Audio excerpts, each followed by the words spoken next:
Good morning, good morning, good morning. Welcome back to Children's Church. I'm so glad to have you here with me.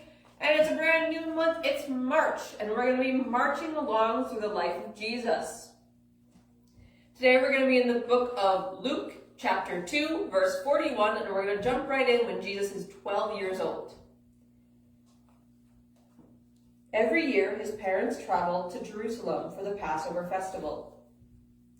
When he was 12 years old, they went up according to the custom of the festival. After those days were over, as they were returning, the boy Jesus stayed behind in Jerusalem. But his parents did not know it. Assuming he was traveling in the party, they went a day's journey. Then they began to look for him among their relatives and friends. When they did not find him, they returned to Jerusalem to search for him. After 3 days, they found him in the temple complex, sitting among the teachers, listening to them and asking them questions. And all those who heard him were astounded at his understanding and his answers.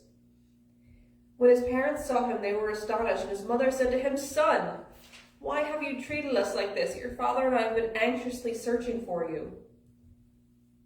Why were you searching for me?" he asked them. "Didn't you know that I had to be in my father's house?" But they did not understand what they said to him. So even as a child, Jesus understood the Word of God so much that he astounded the adults and scholars around him.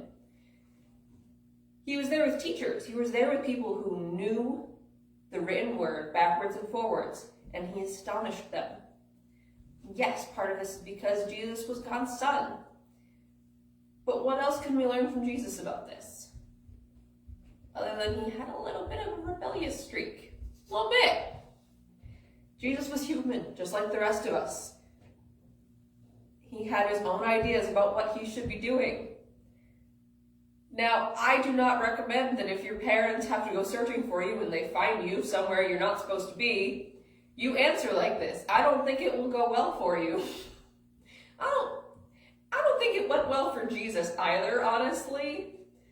Like, the story cuts off there, and it doesn't cut back in until he's 30s.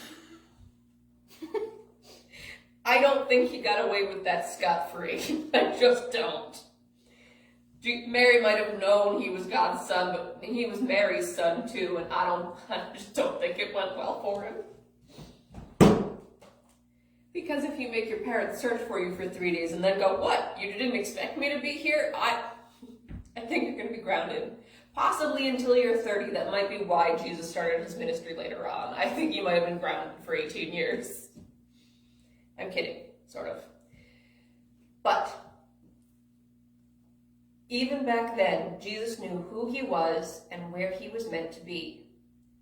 Now, I'm not saying we all need to know our destiny that clearly, because Jesus knew where his destiny was going to end. I don't recommend that.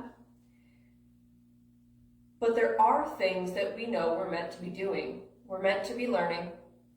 We're meant to grow in knowledge. We're meant to grow in kindness, generosity, self-control, in the fruit of the Spirit, basically. I'm not going to list them all. I gave you 3. But we know where we're supposed to be too. We're supposed to be growing and learning. And sometimes teaching. Because kids see things in ways adults don't. And they give them questions that make them think about things. And I think that's really important.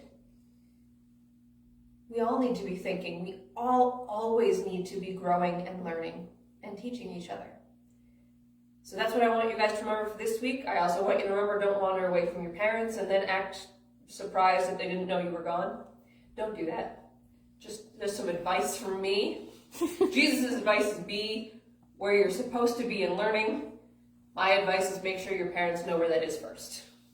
I love you all, and I'll see you next week for more marching along through Jesus' life. Bye.